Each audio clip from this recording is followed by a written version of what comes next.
Alô, alô, gente boa, gente querida, me vendo agora aqui e gente que verá aos milhares por aí afora, em lugares os mais variados e diversos.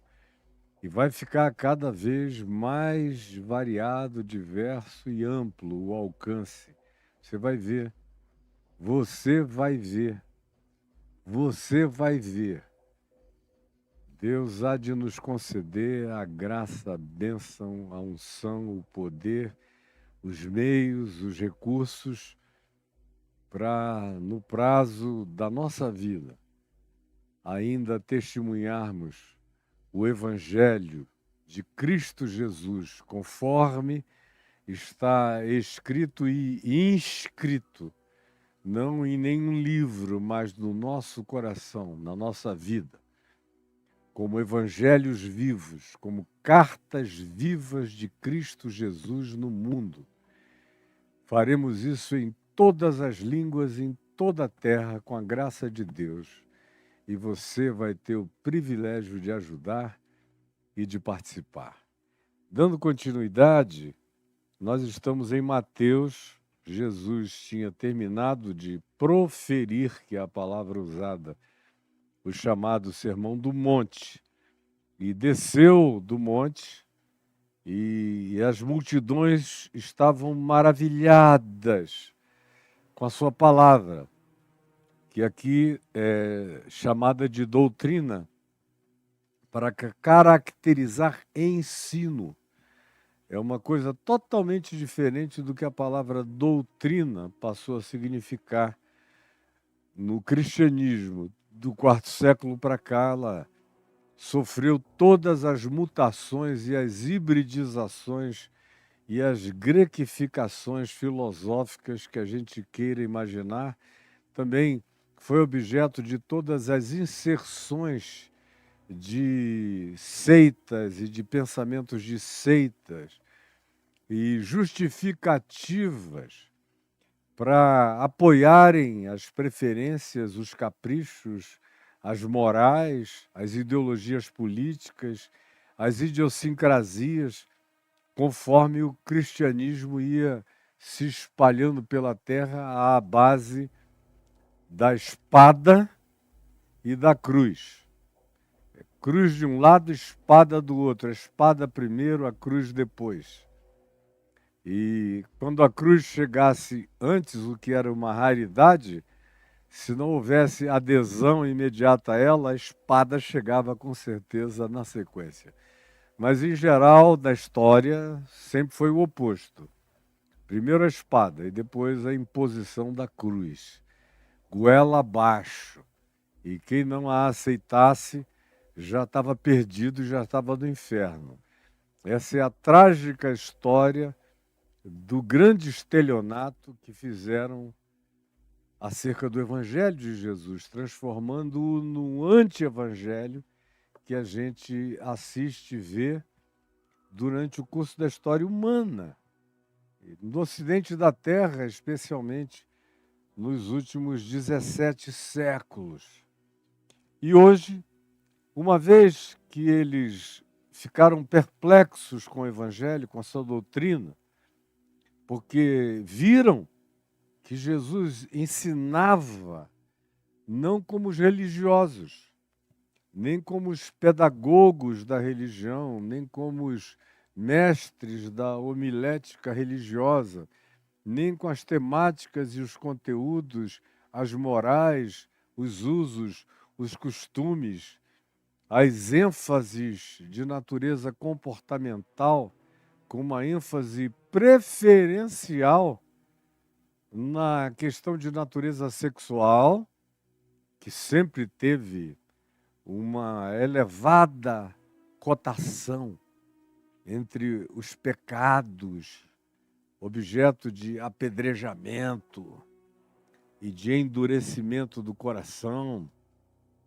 seguido de dinheiro, de dízimo, sexo, dinheiro e frequência aos cultos, aos sacrifícios.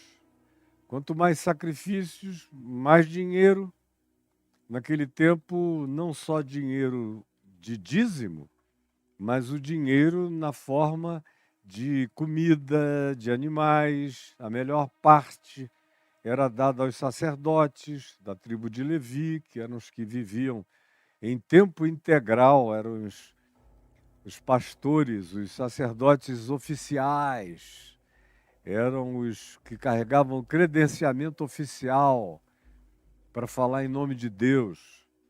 Então, as multidões, quando acabaram de ouvir Jesus, disseram: não tem nada a ver com o que está em volta de nós. Até aqui, a gente recebeu uma formatação. Eles preparavam os seus escribas, os seus religiosos, os seus sacerdotes, os seus profissionais de Deus em escala industrial.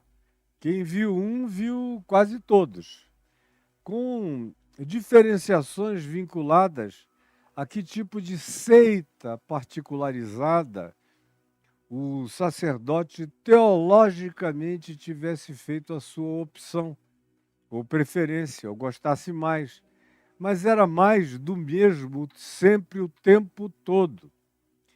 Vingança implicava em vingança, era olho por olho, dente por dente, e me fez mal, vou fazer pior. Quem sabia mais ostentava essa sabedoria.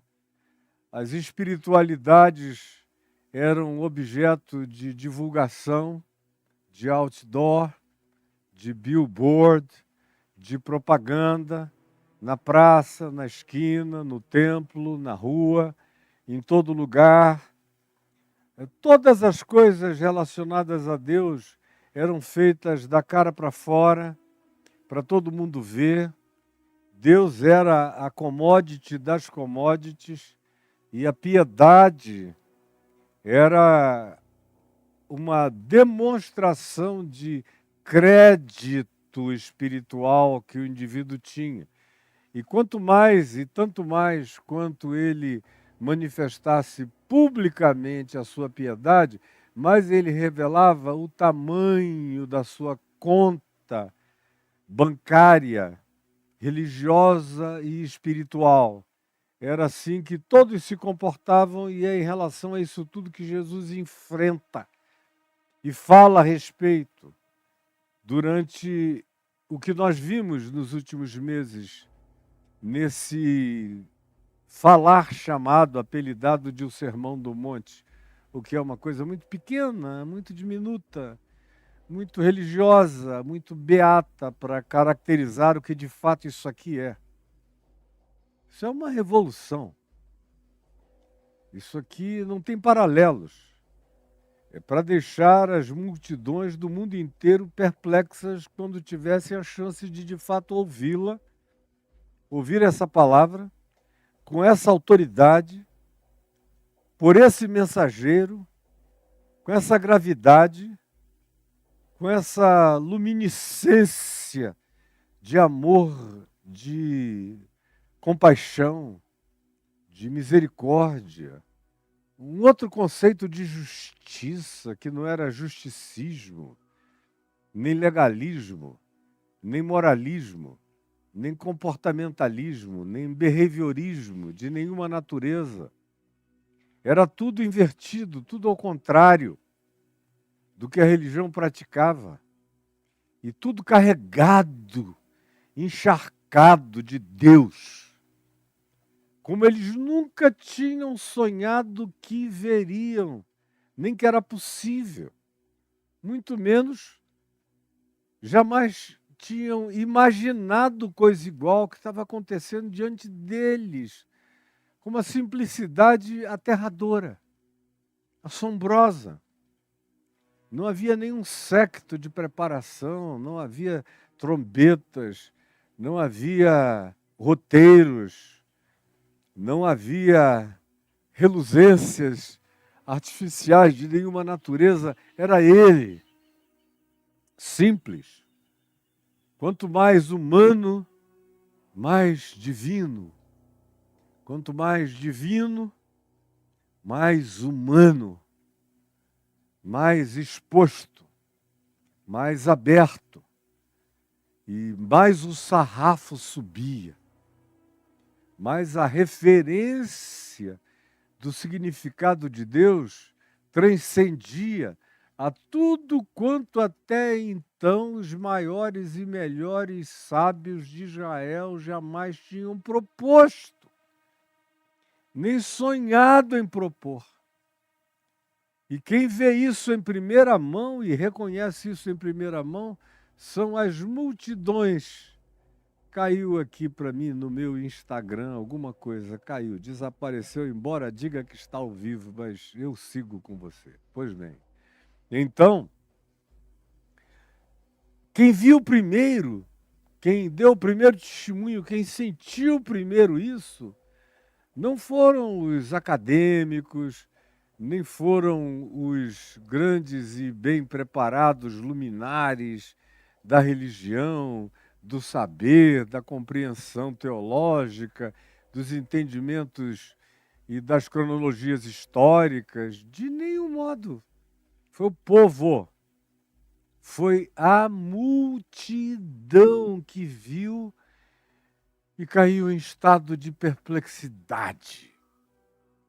E o que aconteceu aqui, frequentemente, é o que eu, particularmente, no curso da minha existência, nesse meio século de pregação do Evangelho, para todo tipo de gente, muitas e variadas culturas e níveis sociais, cognitivos, culturais, intelectuais e de percepção, eu também vejo acontecer.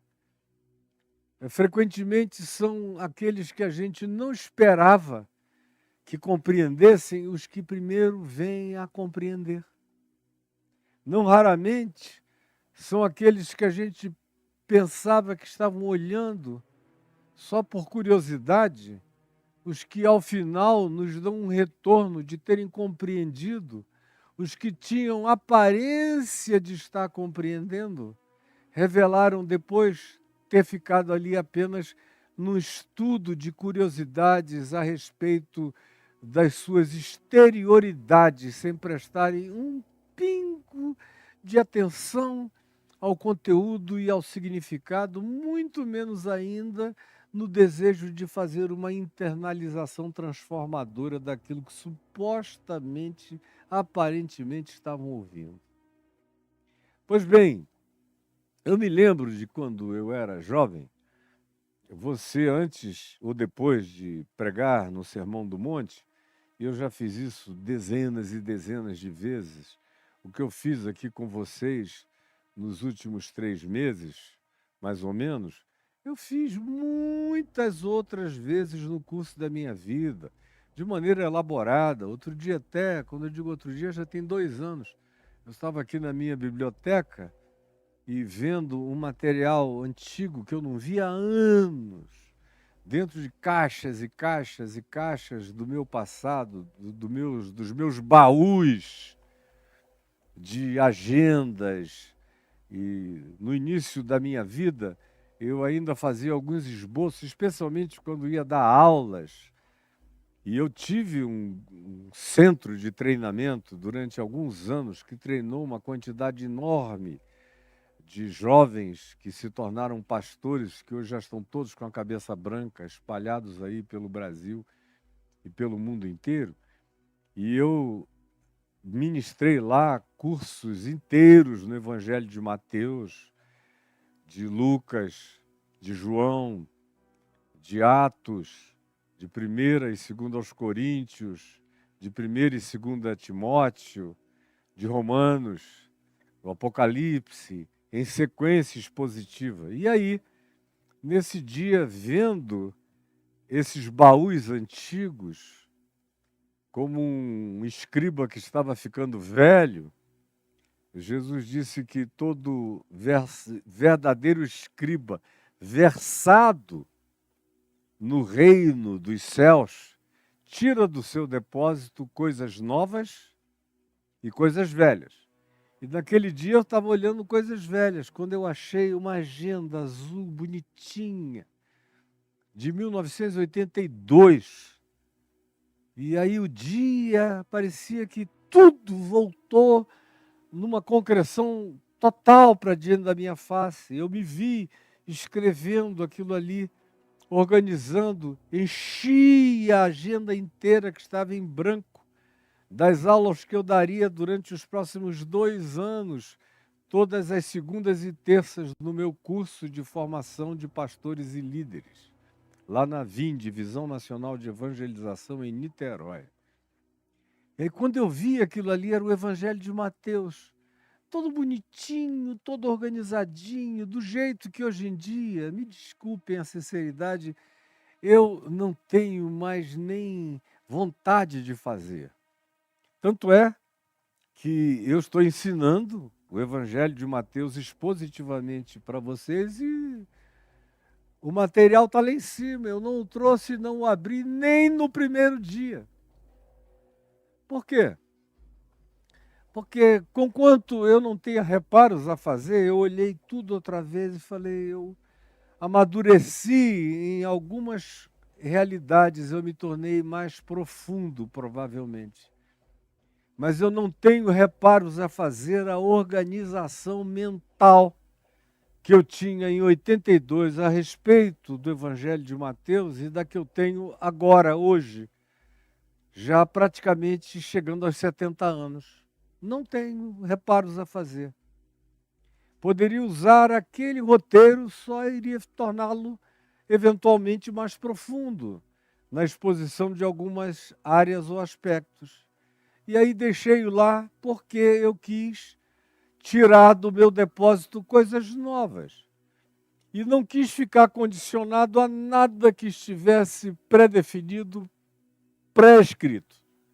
Tanto é que eu tenho certeza absoluta que durante o curso dessa exposição, que já vai para mais de 1 ano agora, eu introduzi uma série de elementos novos, embora nada novo em relação ao que sempre esteve consolidado no meu coração. Mas por que eu estou fazendo esse parêntese, esse preâmbulo, antes de entrar no capítulo 8, no verso 1, nessa temática inicial que vai nos reger, no mínimo essa semana, sobre Jesus e o encontro com o sofrimento humano? Por quê? Porque você não falava o Sermão do Monte, quando eu era bem jovem, sem dar um monte de explicações anteriores. Uma das mais recorrentes daquele tempo, que vinham como questão intelectual, acadêmica, eu fui me cansando disso tudo, mas me cansei geral desse negócio todo. Tanto é que vocês nem me veem citar nada, porque eu passo batido, virou coisa de menino para mim, perda de tempo, distração, algodão doce, sem consistência, não aguenta um chuvisco, não dura no coração, nem suporta os embates da vida. Então eu vou logo no que interessa. É assim que eu estou tratando todas as coisas há muitos anos. Há pelo menos uns 30 anos é nessa direção e com essa atitude que eu faço todas as coisas. Mas veja só, era impossível você falar no Sermão do Monte sem tentar explicar que o conteúdo do que Jesus ensinou e concluiu aqui com as multidões maravilhadas, porque não havia nada igual e nem ninguém que falasse com aquela sabedoria, profundidade, autoridade e com o esmagamento daquela certeza de que ele era a encarnação daquilo que ele estava propondo como vida para quem o estava vendo, ouvindo, assistindo e observando. Era a questão relacionada a até onde vai essa ética proposta por Jesus. Por quê? Porque no século XX, especialmente no início do século XX, havia correntes inteiras, quase todas elas oriundas dos Estados Unidos, das academias teológicas americanas, que diziam que aquela ética, essa ética que vocês acabaram de me ouvir expor nesses meses, esses princípios que todos convergem para o que quereis que os homens vos façam, fazei vós primeiro a eles, amai-vos uns aos outros como eu vos amei, porque essa é a lei, esse é os profetas, esse é o cumprimento, é a convergência da vontade de Deus para ser praticada em todas as coisas da vida. O argumento era que isso significava apenas uma ética de natureza muito particular, muito pessoal. No máximo, se tanto, uma ética pessoal para ser observada por pessoas que tinham uma vocação especial à santidade, ainda havia mais essa. Não era para todo mundo. Quantos livros sobre o Sermão do Monte que eu vi, já na introdução fui largando de cansaço, com a argumentação, quando a introdução já colocava a gente diante disso. Não, isso é uma ética muito pessoal, para ser praticada por gente muito santa, muito elevada, de compreensão muito sobranceira, muito altaneira. Não é para todo mundo. As multidões estavam perplexas por causa do choque, praticamente por causa da inalcançabilidade daqueles princípios. Isso já me deixava empanzinado de saída, e não era por isso que eu não lia. Eu li dezenas e dezenas de livros sobre as histórias dos evangelhos e os conflitos sinóticos e as diferenciações e a tentativa de dar nó em pingo d'água, tudo isso para justificar a suposta inerrância, letra por letra, palavra por palavra, texto por texto, tanto do Velho quanto do Novo Testamento, porque a Bíblia tinha que ser vista como palavra de Deus de capa a capa, ao mesmo tempo em que tinha essa contradição, é palavra de Deus de capa a capa, mas ao mesmo tempo essa ética de Jesus não se aplica, por exemplo, ao Estado. Nenhum Estado pode praticar isso aqui. Portanto, essa é uma ética particular. E para os santos, na particularidade da aplicação.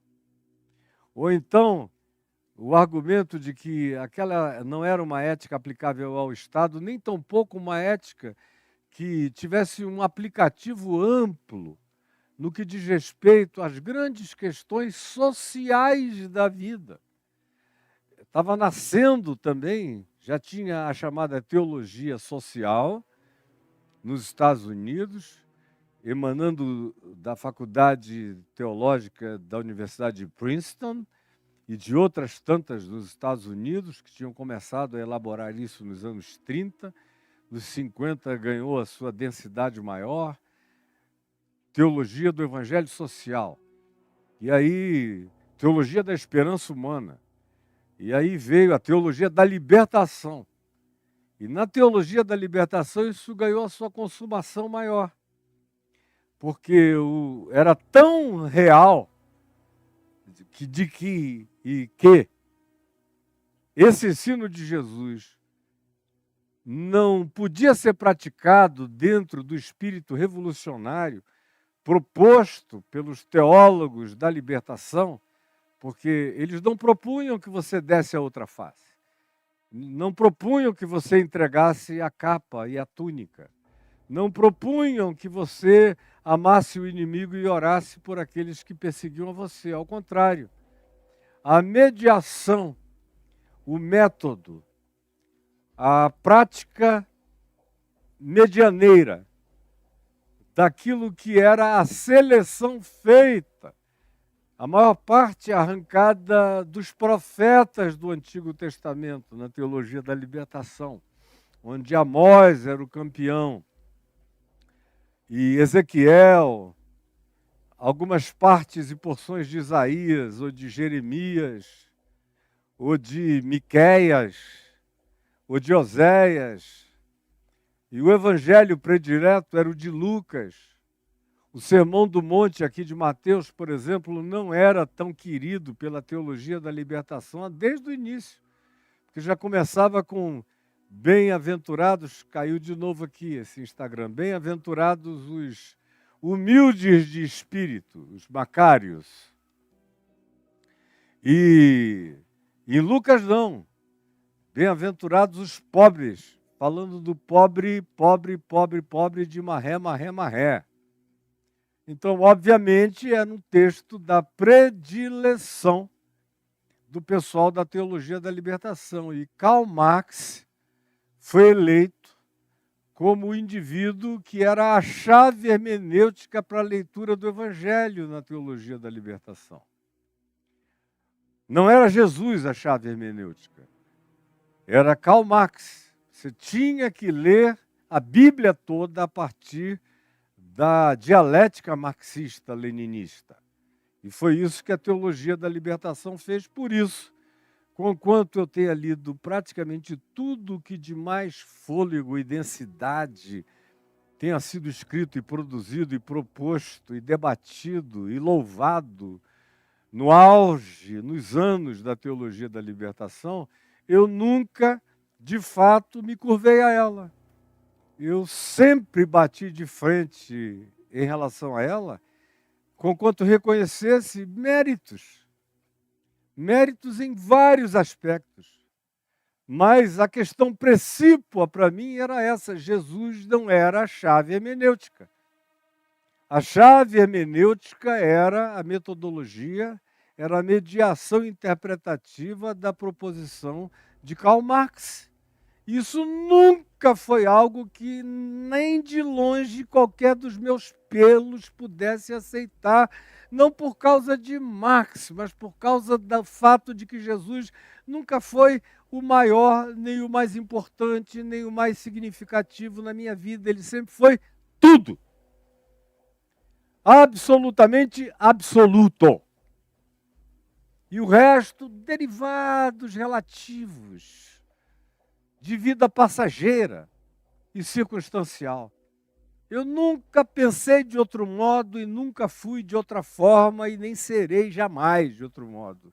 E quem quer que tente me colocar em qualquer enquadramento desse, está pecando contra a minha história, a natureza da minha vida, a verdade do meu pensamento e a encarnação de quem eu sou, de quem eu vivo, do que eu prego e do que tem sido a minha existência no planeta.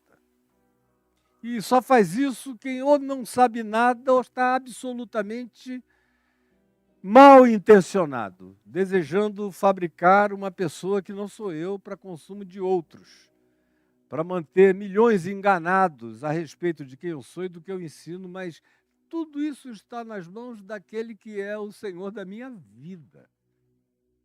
E não sou eu que tenho que me explicar nem me justificar de nada. Vai chegar um dia em que tudo vai ficar mais claro do que o sol a pino, diante da percepção de todos. E vai ser um dia de luz e de verdade, mesmo que não seja debaixo deste sol, mesmo que tenha que ser para além dos portais da eternidade. Mas esse dia é implacavelmente verdadeiro. Por isso, vocês me encontram nessa paz toda e nessa tranquilidade de alma. Então, você tinha que dizer e fazer uma introdução. E por que eu estou dizendo isso? Porque eu peguei um livro meu que está ali na sala, em outro baú meu ali na sala, com um monte de livros publicados. Eu não tenho todos os meus livros, nós estamos até preparando uma curadoria para reunir todos os meus materiais enquanto eu estou por aqui. Mas é um livro chamado Oração para Viver e Morrer, onde tem uma introdução sobre o Sermão do Monte, no meio do livro. E aí, anteontem, peguei-o ali, eu já não o abri há anos, na casa de ferreiro espeta de pau, e eu peguei e botei diante de mim e fui dando uma folheada, dizendo, olha só, meu Deus, naquele tempo como você tinha que perder tempo com essas explicações aqui, para poder ser ouvido, especialmente pela academia.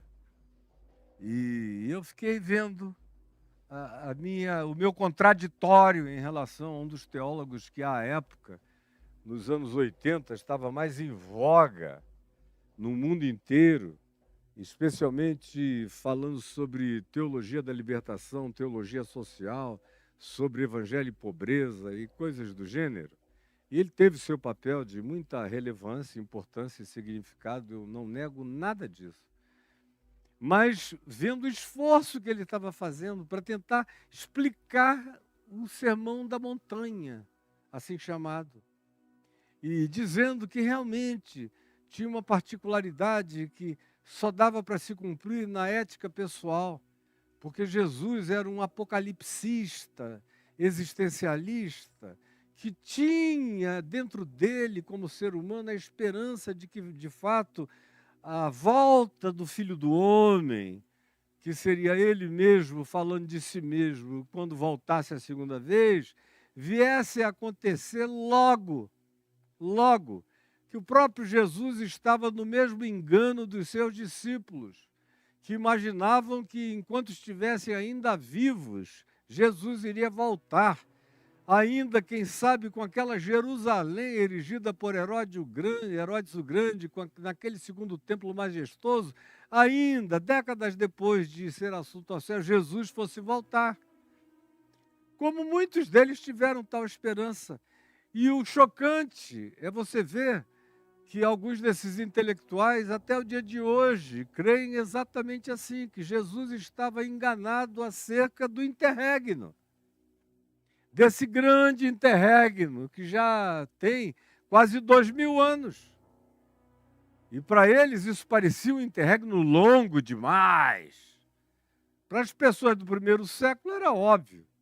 Quando você é contemporâneo de algo e tem esperanças essenciais em relação a algo, você nunca projeta as soluções para muito depois de você.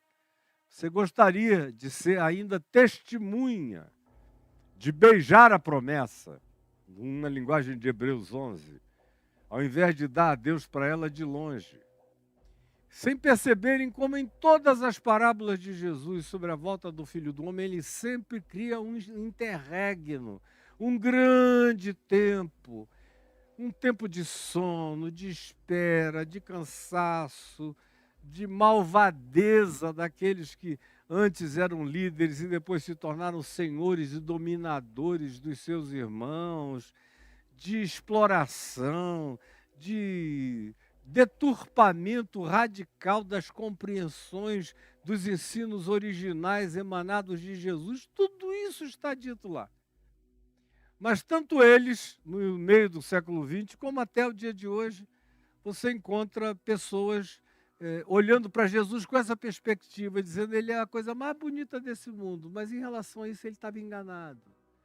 Como tem muita gente que eu conheço, muita gente que vocês adoram, mas que de fato não creem que Jesus vai voltar outra vez, não creem. Na melhor das hipóteses, essas pessoas creem que quando morrerem vão encontrar com Jesus também. Mas Jesus nem tem essa centralidade toda que eles do púlpito afirmam para seu consumo. No coração não é bem assim. Na prática da vida não é bem assim. Na intimidade da amizade, aí é que não é nada disso mesmo. De modo que você sempre tinha que tentar abordar essa temática. Escuta, está aqui o Sermão do Monte, agora o que fazer com isso na sociedade? Como é que um Estado pode levar o Sermão do Monte em consideração? Jesus não está propondo isso justamente porque ele mesmo imaginava que o reino de Deus iria acontecer imediatamente, ia ter sua concreção rápida, dentro de algumas décadas. Ele iria, mas voltaria logo. Não era por isso que ele não trouxe nenhuma mensagem de aplicação à natureza dos estados organizados, Estado com E maiúsculo, Estado como coletividade organizada, socialmente organizada, com os seus protocolos, estatutos, constituições, leis, regras e modus operandi de funcionamento relacional e social. Se ele tivesse uma perspectiva mais dilatada, mais ampla, ele provavelmente tivesse desenvolvido uma teologia para o Estado. Se ele tivesse essa perspectiva dessa demora, ele teria dito alguma coisa. Haveria um sermão para o Estado.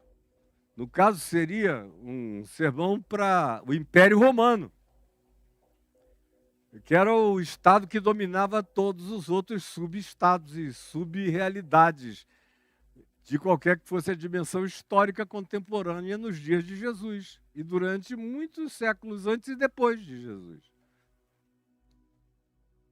Ou alguns diziam, se ele achasse que as coisas iriam demorar mais, ele teria proposto uma ética social mais parecida, ou mais de acordo, ou mais repetitiva do espírito do enfrentamento profético, de acordo com os profetas do Velho Testamento, enfrentando os reis, os imperadores, as autoridades, os sistemas, as instituições, todas elas, não apenas o templo, o sinédrio ou as instituições religiosas de Israel, mas teria dado um escopo muito mais amplo para o enfrentamento profético universal em todas as demais gerações, em qualquer lugar da terra. E você, para poder falar desse Sermão do Monte, tinha que primeiro passar por aí para mostrar que você não era um ignorante dessas questões tão patéticas. Quando, na realidade, eu sei que eu estou fazendo um preâmbulo longo, é porque eu não vou mais voltar a ele, nem introduzir o Sermão do Monte falando dele, mas é preciso pelo menos concluir falando dele. Quando na realidade você lê os evangelhos, eu não estou falando de carta de Paulo aos Romanos, capítulo 13, ou falas de Paulo sobre amos e escravos, senhores e escravos. Não estou falando de falas de Pedro sobre o mesmo tema, escravidão, dominação, império, imperador, aonde Pedro carrega uma ética de não beligerância e tentativa de conquista pela mansidão, conforme o espírito do Sermão da Montanha, sempre visando a conversão daquele que era o ser de dominação sobre a minha vida. Não é disso que eu estou falando, porque isso aqui ainda é pequeno demais. Eu estou falando do que o próprio Jesus diz sobre o Estado. Espalhadamente no curso dos evangelhos, ele tem uma ética para o Estado. Eu só quero que você saiba disso, ele tem uma ética para o Estado. Ele tem uma ética para a guerra. Tem uma ética para a guerra. Ele tem uma ética para o armistício. Ele tem uma ética para a paz relacional entre povos. Ele tem uma ética sobre os impostos e o dinheiro e as taxações e os tributos. Ele tem uma ética sobre os significados e as importâncias que os governadores, os reis, os imperadores davam a si mesmos e demandavam dos povos. E ele ensina isso como um vício universal de todos os povos e governadores da terra, desde o início do mundo até o fim dos tempos. Ele tem uma ética em relação a como a gente atravessa um mundo com essa hostilidade, mesmo quando a hostilidade seja tão forte quanto foi nos dias dele. A cruz não foi inventada para Jesus. Os romanos criaram a cruz como modo de julgamento, sentença e morte, e disposição de morte, como uma espécie de outdoor do império, um billboard de propaganda do império sobre o seu poder contra os insurgentes e os rebeldes. Isso muito antes de Jesus nascer já estava sendo praticado assim. Nos dias de Jesus, enquanto Jesus crescia, era adolescente, jovem, houve crucificações horrorosas. Para não falar de outros lugares do mundo, vamos ficar só na Palestina. ou na Israel dos judeus, ou na Palestina dos romanos, que era a mesma geografia, designada de Israel pelos judeus e Palestina pelos romanos. Pois bem, houve períodos em que cerca de 500 cruzes eram erigidas e colocadas a 100 metros ou 200 metros de distância uma da outra, no curso das principais vias, especialmente na Via Maris, por onde passavam todas as caravanas, eram as highways de todas as notícias que corriam, era a capilarização das informações, era o networking de todos os que habitavam aquela região e das notícias que se levava para o mundo inteiro sobre o poder esmagador e implacável do Império Romano. E Jesus ensina como lidar com aquilo que era de uma factualidade esmagadora. É uma ética para como lidar com o Estado tirânico. E a maioria dos estados tem uma vocação tirânica horrorosa. Não havia o conceito de Estado democrático, embora o conceito de democracia já estivesse desenvolvido há mais de 300 anos, nos dias de Jesus, desde a Grécia, mas a própria Grécia tinha esse conceito, mas o conceito tinha sido acachapado pelos tiranos e dominadores, em primeiro lugar, gregos, macedônios, e persas e romanos, de modo que o que sobrou para os gregos foi a helenização, foi ganhar os conquistadores pela altivez dos seus pensamentos, pela profundidade das suas reflexões filosóficas ou dos seus achados aritméticos, geométricos, matemáticos e astronômicos e de uma quantidade enorme de outros saberes, o que fez com que a cultura deles, mesmo derrotada política e militarmente, continuasse a ser de importância essencial para quem quisesse desenvolver e manter poder na face do planeta. Como até o dia de hoje, nós continuamos falando de filosofia grega em nossos cursos de filosofia. A gente continua a dar nomes de astrônomos gregos a muitas das coisas que a gente acha nos céus.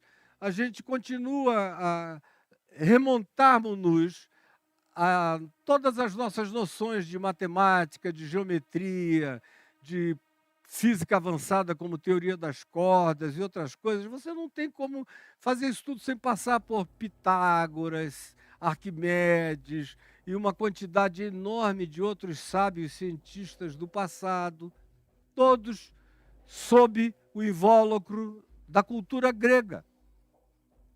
Então, você encontra aqui, nos evangelhos, Jesus ensinando, dentro das parábolas, como os impérios funcionavam, os reis, os dominadores, o que eles eram capazes de fazer, o que se tinha que fazer para escapar daqueles estados quando se exacerbavam, de modo que eu acho de uma cegueira brutal o fato de que eles gostariam de ter um sermão da montanha dedicado ao Estado, um outro sermão da montanha dedicado a como lidar com o profetismo em relação às discriminações sociais variadas, quando na realidade o que Jesus ensinou aqui tem essa amplidão de capilaridade que tem a ver com o reino dos céus, com a multidimensionalidade por sobre as nossas cabeças, com realidades que transcendem as nossas percepções e visibilizações, mesmo de natureza astronômica ou astrofísica, e entrava no âmago da matéria, em todas as coisas, em todas as realidades e, sobretudo, no cerne da natureza humana, do coração humano, e nos dá a chave para a desmobilização dos ódios. Nos dá a chave para a desmobilização dos ódios. Porque todas as nossas guerras procedem dos nossos caprichos, dos nossos hedonismos. Elas nascem do coração humano, nascem da vaidade, nascem do desejo de poder, nascem, às vezes, da impotência sexual do imperador. que não satisfaz as mulheres ou a esposa dele, e para demonstrar o poder dele, ele saca da espada e sai matando todo mundo. Nascem dos nossos hedonismos, da nossa busca de autossatisfação, de capricho indecoroso, em todo e qualquer aspecto onde a gente possa se manifestar como dominante na vida. Vem da nossa predatoriedade pessoal, que se transforma numa energia coletiva, frequentemente, mas tudo tem o nascimento num único lugar, numa singularidade, que é o coração humano. Nessa singularidade que é o coração humano. É daqui que procedem todas as coisas, dessa singularidade, é do coração. Jesus disse que procedem todos os desígnios, os bons e os maus. É do coração que procedem as particularidades da nossa individualidade, da nossa existencialidade nas suas práticas, tanto quanto as expressões de natureza social mais ampla. Porque não há nada na sociedade ou na ambiência política, seja qual seja o escopo dessa ambiência, que não proceda inicialmente de algum coração humano, ainda que depois ele ganhe o ajuntamento de uma quantidade enorme de milhões de outros corações que entram no mesmo estado. E se for para o mal, é um estado de petrificação, de naturalização, de modo que o coração de carne dá lugar a um sentimento empedrado na coletividade, nas dominações e na naturalização da maldade, que é o que o Evangelho vai ensinando, mas nasce da particularidade do coração. De onde você acha que qualquer coisa que esteja acontecendo no mundo hoje nasceu, senão da particularidade do coração dos indivíduos, que sejam os seus maiores proponentes ou em atividade pública, os seus maiores personagens, com as mais veementes manifestações de protagonismo. O conflito, por exemplo, entre israelenses e palestinos já teve contornos bem diferentes, quando os primeiros ministros de Israel eram outras criaturas, de outras ideologias, de outras tendências, de outra interpretação da história e da vida, de outra interpretação do significado do próprio povo ou da nação ou do Estado de Israel. Gente muito mais lúcida do passado do que esse Benjamin Netanyahu, que está aí, e dos que o precederam, a saber, o Ehud Barak, o Ariel Sharon e ele. São todos farinha do mesmo saco, com a mesma atitude hostil, beligerante, de guerra, de ódio. Eram as mesmas situações, a mesma geografia, a mesma quantidade de terra, a mesma cultura, os mesmos povos, o mesmo dilema, tudo igual. Mas mudou o quê? Mudou o coração dos personagens, dos protagonistas. E mudando o coração dos personagens e dos protagonistas, que assumem agora seus grupos de poder e suas dominações coletivas, sociais, estatais e, portanto, históricas, com toda a militaridade que segue o processo, muda-se completamente a realidade, porque algo emanou diferentemente do coração. Nunca foi diferente e nunca será. Nunca será. Por que que a União Soviética, nos dias de Mikhail Gorbachev, derrubou todos os muros e deu liberdade aos que antes constituíam a antiga União Soviética? E cada povo voltou a ser seu povo, vivendo a sua própria autodeterminação, sem a dominação de Moscou. Aí sai o Gorbachev, vem o Yeltsin, não tinha a força de caráter nem de boa vontade, tinha um carisma que vivia embriagado o tempo todo, literalmente, que foi quem ungiu, constituiu, exaltou o Putin. e foi traído pelo Putin na noite da eleição. No dia seguinte, o Putin já não atendeu um único chamado dele para sempre. E aí, sem União Soviética, mas com uma ambição czarista, que está no coração do Putin, um indivíduo pobre, recalcado, autoimagem baixa, sem estofo cultural, agente da KGB em Berlim Oriental, com uma ambição desmedida de poder e uma fragilidade de caráter e de mente enorme, que substitui certeza de si por necessidade de autoafirmação coletiva, que se oferece para ser uma espécie de czar, já é um autocrata com perspectivas de czar, de imperador. É isso que ele quer. O que mudou? Mudou uma pessoa. E essa pessoa com um poder enorme de ajuntar os iguais. E uma vez que os iguais se tornam algum tipo de maioria de poder imediato, impõe-se tal coisa sobre uma coletividade, às vezes, infinitamente maior, mas que não tem voz para responder. E aí fica acachapada pelo peso do coração de pedra.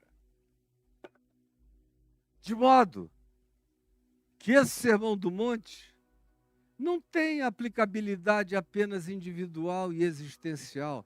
Ela tem aplicabilidade existencial e individual, é porque do coração, é da sede do coração, que procedem todas as coletivizações, todos os sonhos, todas as projeções, todas as ideologias, todas as construções de Estado, de todos os Estados que já existiram e que virão a existir, procedem do coração. E às vezes é o coração de um que tem uma força maior e que passa a expressar o desejo igualmente perverso de vários outros, que se associam e se tornam insurgentes poderosos e dominadores, e aí se impõe uma ditadura e a maioria fica calada. Mas onde começa tudo, se não num único lugar? Portanto, esse Sermão do Monte tem a aplicação das vísceras, de onde o mal reside. Porque esse mal não vem de fora para dentro, ele vem de dentro para fora. Sempre foi assim. A história humana inteira está escrita com base nisto. Nesse tipo de força de despotismo, de fabricação da história a partir do egocentrismo, da megalomania, do narcisismo, do hedonismo, das paixões, das vaidades incontroláveis, incomensuráveis, do desejo de poder, de imortalidade, de definir sua vida como um monumento eterno, como uma pirâmide de durabilidade milenar para ser cultuada na memória dos povos, mas tudo começa do coração. É por isso que o nome da pirâmide é de Quéops, ou Kéfren, ou Miquerinos, as mais conhecidas em Gizé. E assim no mundo inteiro. Nunca foi diferente, nem hoje é. Você vê as maiores torres construídas no planeta, elas carregam o nome do rei, do sheik, da autoridade, ou do Trump, ou do bilionário, do milionário. O cara vai colocando as marcas dele. Mesmo quando ele não põe o nome dele nas coisas, ele cria uma marca que seja o sobrenome da cara dele, da existência dele, dos feitos dele, do poder dele. Mas é do coração. Aí quando eu vejo um cara como Elon Musk acumular tanto poder, é óbvio que eu sei que isso já deu ruim. E que vai acabar terrivelmente mal, porque ele não está inaugurando uma era, ele não é o primeiro de nada. Ele é um dos últimos de milhões que o precederam antes, e todos fizeram a mesma porcaria. Todos levaram o mundo na mesma direção. Todos, sem exceção, trataram o poder de modo que o poder tratasse deles, a fazer deles homens de iniquidade, pessoas de iniquidade, seres de dominação, de controle, de manipulação, de determinação ambiciosa sobre a vida do outro, do próximo, de todos. E tanto mais quanto a gente chegue numa época de globalização, de comunicação instantânea como a nossa, o desejo de beber do cálice do poder é um desejo de poder global, mundial, total, absoluto, terráqueo, planetário, e já se torna agora uma projeção extraterrestre, como a do Elon Musk. Vou levar 1 milhão de pessoas até 2050 para morarem em Marte. O que ele quer ser? O primeiro colonizador do espaço. Seria bom se o nome do planeta mudasse para Musk, ao invés de Marte. Marte Musk, Musk Marte, Elon Marte. Marte, Musk, Elon, Elon Musk, Marte. Qualquer coisa do gênero. Até surgiu um outro que queira, nessa interplanetariedade, colocar o seu trono entre as estrelas. Como diz Deus no profeta Naum, a todos aqueles que na terra ou nos céus carregam essa pretensão. É o profeta Naum que diz, Deus falando, ainda que tu ponhas o teu ninho, a tua casa, nas estrelas, de lá eu te derrubarei, diz o Senhor. É forte. Houve um tempo em que não passava de uma poesia hiperbólica. Mas agora, com a nossa tecnologia e com a evolução das coisas, isso já não é mais uma poesia hiperbólica, exagerada. Isso agora é uma possibilidade tecnológica, real, concreta, para nós. Cada vez mais a Bíblia fica menos simbólica e mais concretamente palpável nas afirmações que fazia. No que Jesus disse, por exemplo, no que o Apocalipse diz, for instance. Você vai lá e vê que o que antes você fazia um exercício simbólico, arquetípico, enorme de interpretação, cada dia mais vai se tornando ecossistêmico. Em todas as perspectivas, em todas as áreas da vida, vai ganhando concreção de materialização ante os nossos olhos. Por que tudo isso que eu estou falando?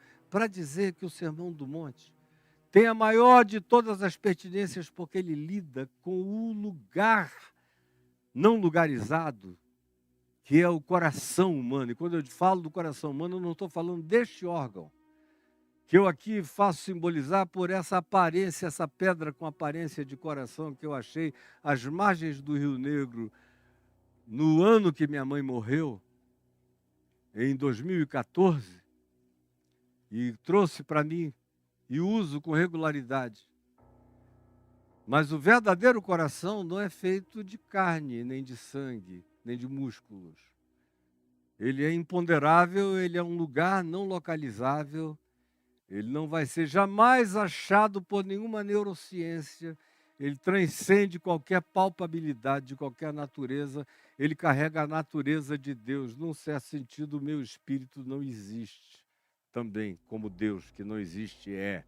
Porque o meu espírito jamais será colocado dentro de nenhum vidro e guardado em nenhum lugar para ser reinjetado quando se quer que deseje. Se pode até conseguir fazer download de cérebro, de mente, de conhecimento, de um monte de coisas, mas o espírito carrega uma singularidade associada profunda e intimamente a Deus. Isso é que significa ser feito à imagem e semelhança de Deus.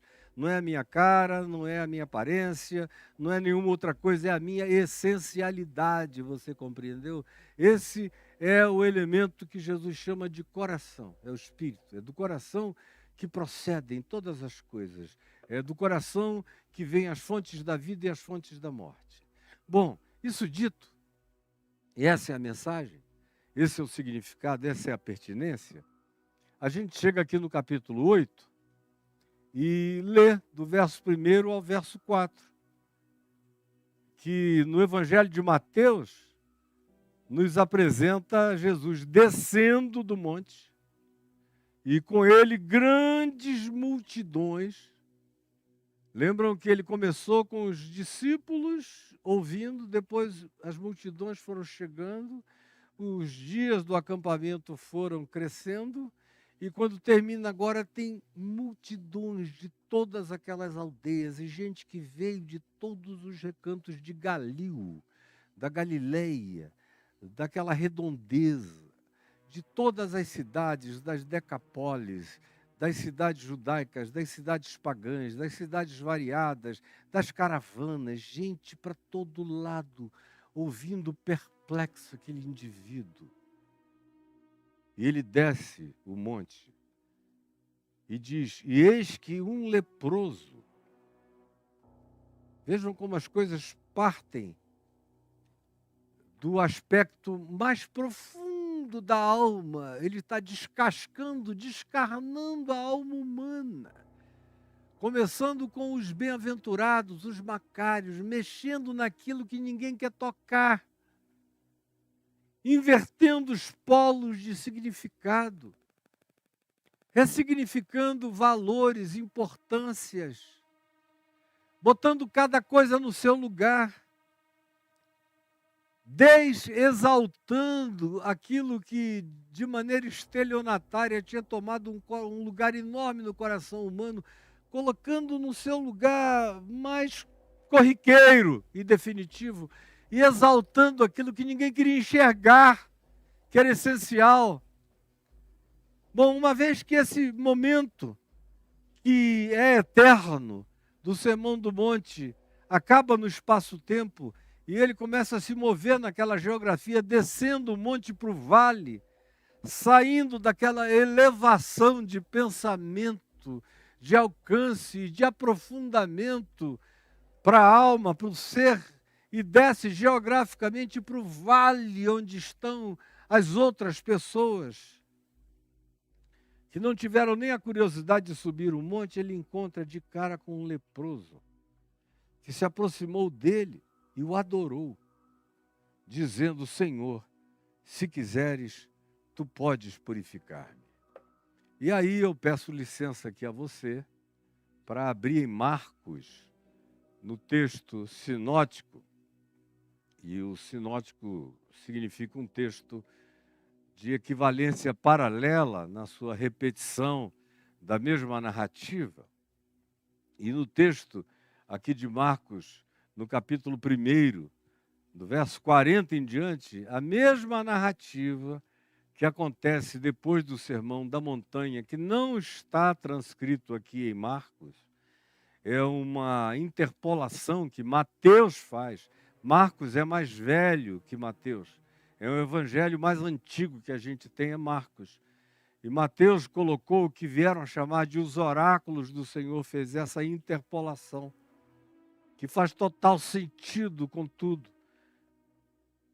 Não importa a discussão sobre se esse Mateus é o Mateus mesmo, apóstolo, isso, aquilo, que é outra perda de tempo. Que agrada aos garotos da curiosidade, mas não transforma o coração de ninguém. Acreditem no que eu estou dizendo. Aqui em Marcos, do capítulo 1, verso 40 em diante, o mesmo texto é dito assim. Preste atenção comigo, preste atenção comigo. Você está prestando atenção aqui comigo? Olha só. Aproximando-se de Jesus, um leproso, aproximou-se rogando-lhe de joelhos. O cara já veio de joelhos. Olha a cena, olha o cenário, veja. E disse: se quiseres, definindo que esse homem, que não sabe nada de nada, tudo que ele não era pentecostal. Não existia isso. Isso é coisa que Rua Azusa. Isso aí, meu Deus, tudo é bobagem. Tudo que ele não tinha era doutrina, conforme a gente entende doutrina hoje em dia. Tudo que ele não tinha era igreja, conforme a gente entende igreja hoje em dia. Tudo que ele não tinha era batismo, como a gente entende batismo hoje em dia.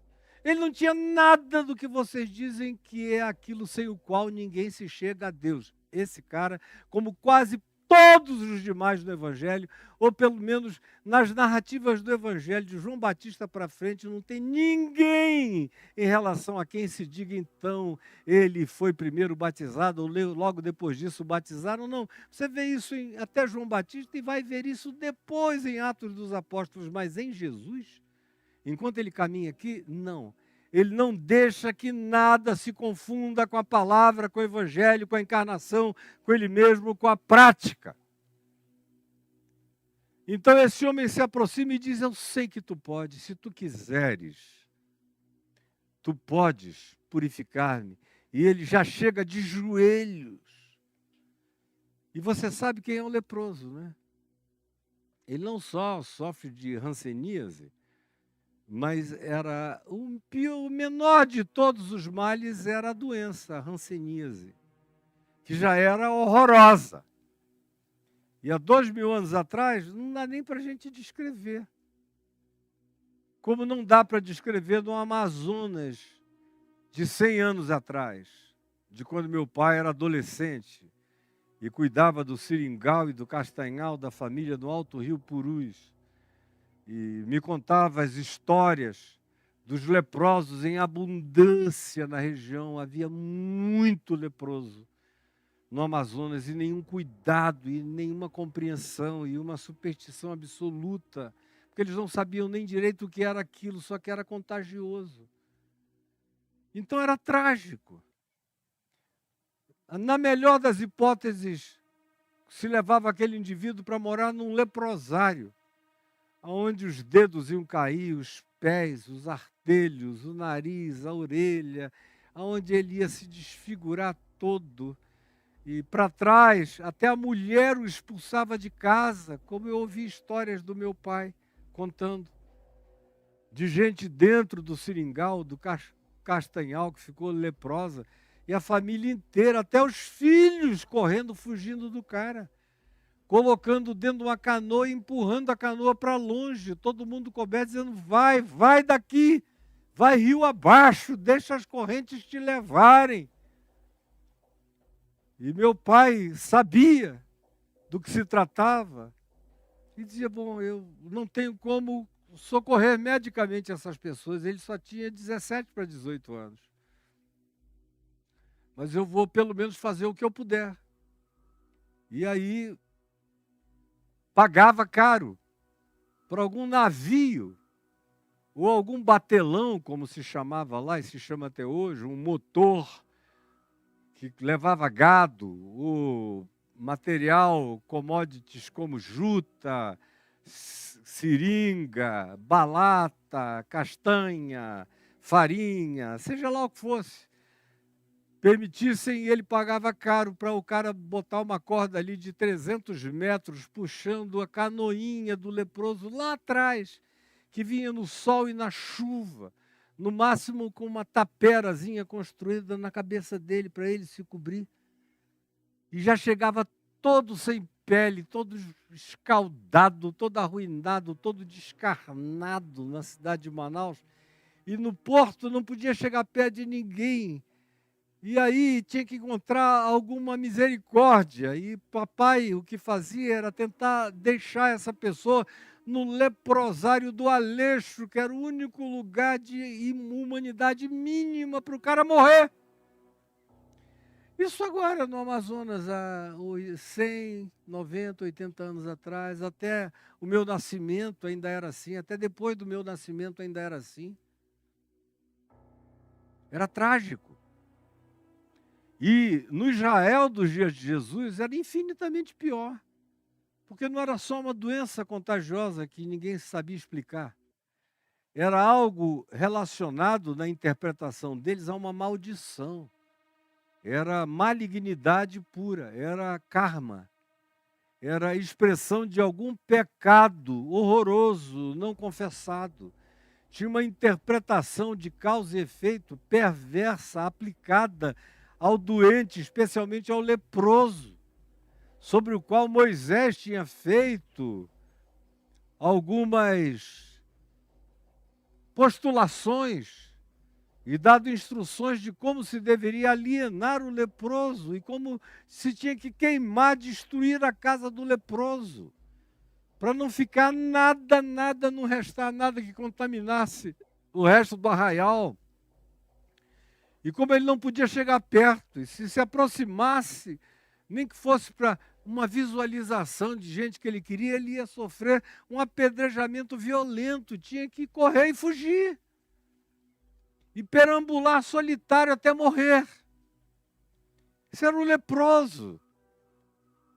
E uma palavra que não combina com leproso, só combina com leproso em relação a Jesus e a mais ninguém, é a palavra aproximou-se. Aproximou-se de Jesus um leproso. Só de Jesus mesmo é que um leproso poderia ter coragem de se aproximar. De ninguém mais. De quem que o leproso iria se aproximar? De um sacerdote?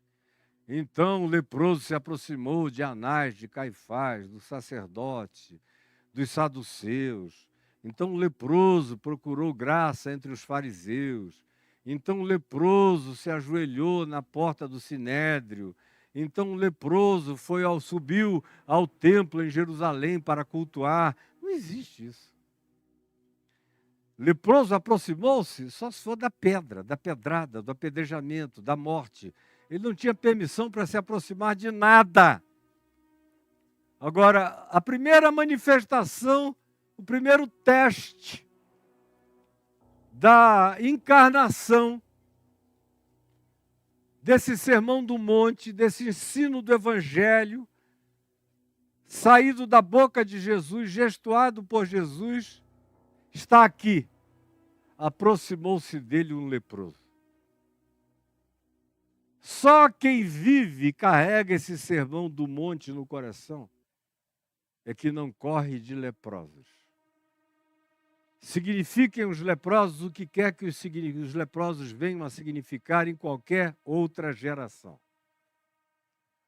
Hoje em dia, o leproso para nós tem muitas outras significações. E a própria lepra em si, para nós, já não é o problema. A hanseníase tem tratamento. Tem tratamento. Tem possibilidade de estancar, de reverter, de parar.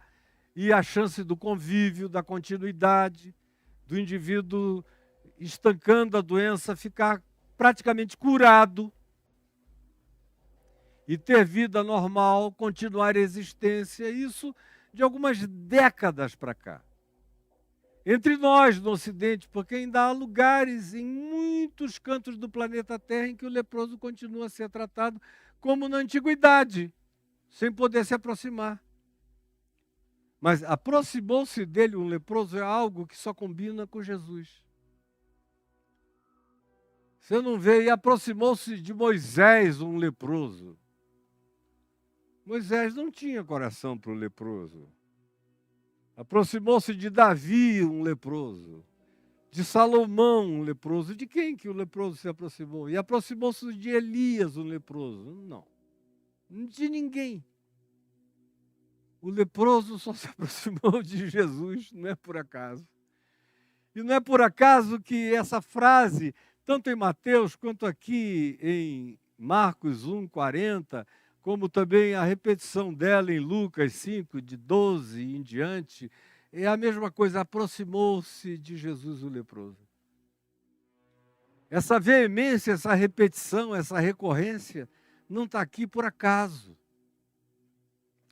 É esse indivíduo que ensina tudo que eu venho ensinando, repetindo para você, que é o ensino do chamado Sermão do Monte, que é sermão da vida, é sermão para o abismo da alma, é sermão para o cotidiano, é sermão para tudo, é mensagem, é palavra viva, é evangelho, para ser praticado por mim, por você, por todos nós, pelo mundo inteiro, para que haja esperança para a humanidade. Do contrário, a gente está ferrado mesmo. Sem essa palavra no coração humano, não há esperança para a humanidade. Só guerra, guerra, guerra, guerra, pedra, pedra, pedra, bomba, bomba, bomba, até o fim. Infelizmente. Tragicamente, é isso que a gente vê no curso da história e pelas lógicas antigas, presentes, contemporâneas e pelas projeções do que a gente assiste. Tanto é que é mais fácil pensar na salvação da Terra como uma fuga para fazer uma colônia em Marte do que resolver o problema da fome, da miséria, da desgraça e do sofrimento aqui mesmo no planeta. O próprio Elon Musk, com mais 4 amigos dele, se juntassem, poderiam bancar e acabar com a fome na Terra por uma geração inteira do planeta Terra. Mas é melhor fazer uma colônia em Marte. Porque o leproso se aproximar da gente aqui, não, nem morto. Nem morto. Aproximou-se de Jesus um leproso, rogando-lhe de joelhos, se quiseres, podes purificar-me. Jesus, olha só, presta atenção. Você está prestando atenção comigo? Não é preciso saber grego, nem aramaico, nem nada disso. É outra distração desses dias. O pessoal não quer ouvir a palavra em português, aí fica indo para o grego, para o aramaico, para o hebraico, para os rabinos, para isso, para aquilo, para não praticarem o evangelho. É só mais um ardil da vaidade do coração de pedra, não passa disso. Pois bem, Jesus, profundamente compadecido do marginalizado, desse que para muitos entre nós tem outro nome. Quem são os marginais do nosso tempo? Quem são os marginalizados da religião? Quem são os marginalizados da lei de Moisés? Quem são aqueles que, se a Constituição permitisse, eles queimariam as casas? Jogaram até uma bomba em cima do estúdio do Porta dos Fundos. E foram religiosos que invadem os terreiros de Umbanda, de Candomblé, ou da chamada antiga Macumba, ou de qualquer outra coisa, e arrebentam tudo, quebram tudo, porque tem poder hoje em dia. Nós temos os templos de Salomão, temos as nossas televisões, nossos pastores dirigem os carros, os jaguares poderosos, andam nos tapetes vermelhos do nosso supremacismo de poder que nos foi dado pelo Deus de Abraão, de Isaac e de Jacó, que é um apelido recente que Satanás tomou para si e as igrejas não perceberam ainda. Pois bem, de quem que os marginais se aproximam com certeza de que podem chegar, de que não serão tangidos, nem tocados, nem expulsos? Porque Jesus jamais permitiria, ao contrário, profundamente compadecido. Eu amo essa palavra compaixão, porque ela tem a ver com as entranhas, com as vísceras. A etimologia dela nos remete para a visceralidade mais aguda, para crises diarreicas, para aquilo que gera dor aguda no intestino, que move você, ou você resolve, ou a coisa te resolve. A compaixão funciona assim. Ou eu a resolvo, ou ela me resolve. A compaixão não dá opção para outra coisa, senão para uma ação solucionadora. Jesus, profundamente compadecido, estendeu a mão e tocou, patolou a mão nas chagas do cara, no pus, na salmoura. Não quis saber, enfiou o dedo lá, tocou. Se tu quiseres, ele não diz assim, ó, vou falar daqui, tá? Eu quero muito, estou intercedendo por você, tá, meu filho? Em nome de Jesus. Não era como você vê essa palhaçada toda nos palcos, nos shows da fé, da religião. Tudo palhaçada. Não tem nenhum bom gosto de um circo de Soleil. É palhaçada mesmo daqueles circos de interior, dos mais mambembes mesmo. E o povo vai assimilando e bebendo essas goladas a largos sorvos. Se tu quiseres, tu podes. E Jesus, profundamente, entranhadamente, convulsionadamente compadecido, estendeu a mão e tocou nas chagas e disse-lhe: quero, se tu quiseres.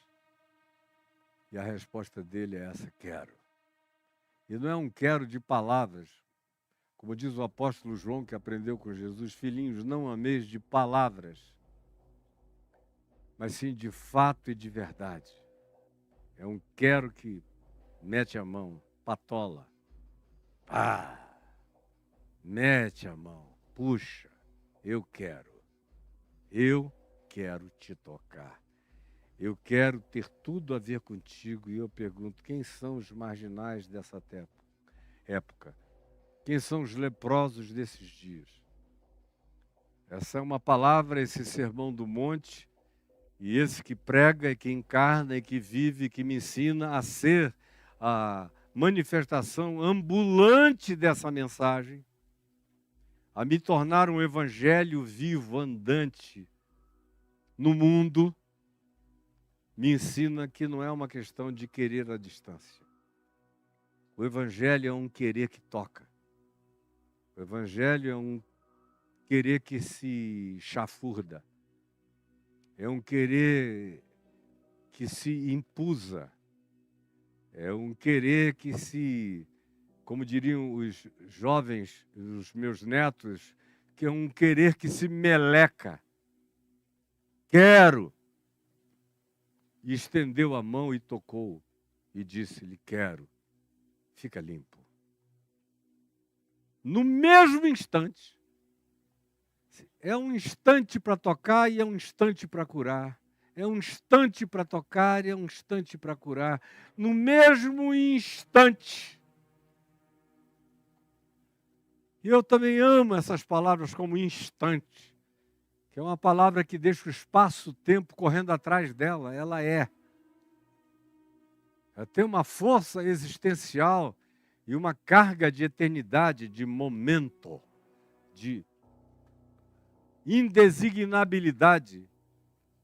É menos do que nano temporal. Instante. No mesmo instante, lhe desapareceu a lepra. Todo mundo olhando ali, cadê a lepra? Onde está a lepra? Desapareceu a lepra, ele ficou limpo.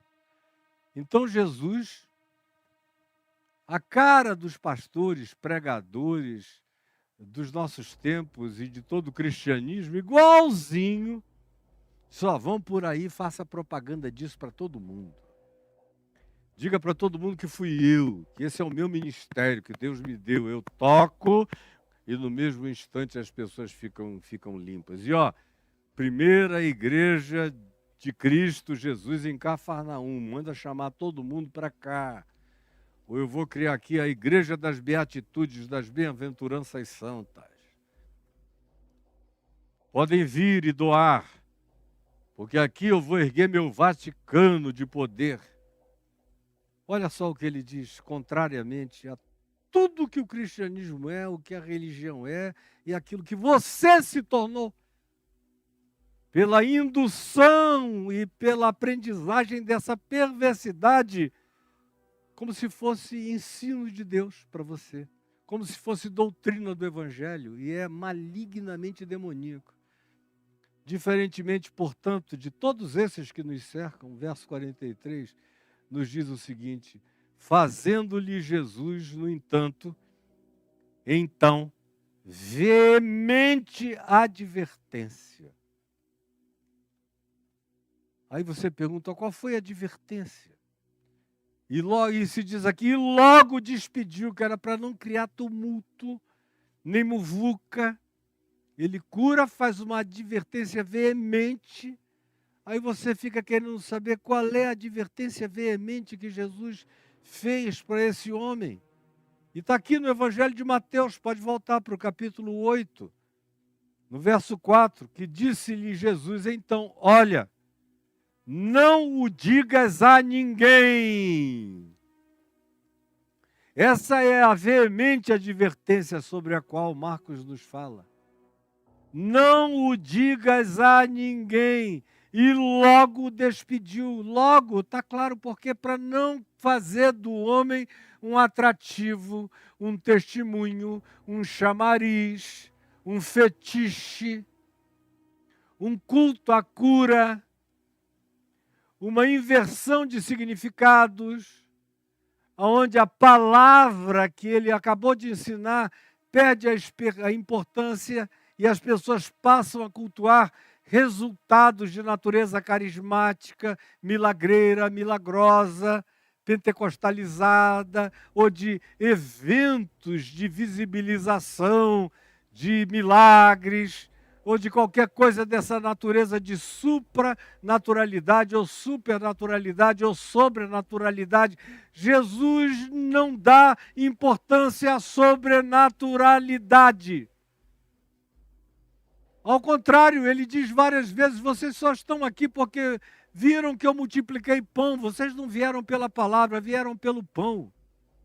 Vocês não vieram para curar a alma, vocês estão aqui só porque querem cura para o corpo. Vocês não vieram para melhorar a mente e o coração, vocês só estão querendo tratamento epidérmico, de qualquer outra natureza. Vocês de fato não querem, não é por causa disso que vocês vêm até mim.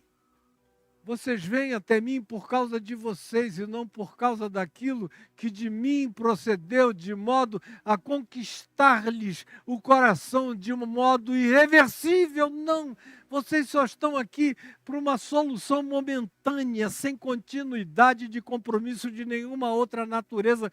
Por isso, quanto mais culto ao milagre, menos palavra, menos evangelho, menos raiz, menos Deus, menos profundidade, menos obediência, menos compromisso, menos consciência, menos consistência, menos vida. Eu estou falando isso baseado nos evangelhos, baseado na história toda e baseado na observação intensa da minha existência.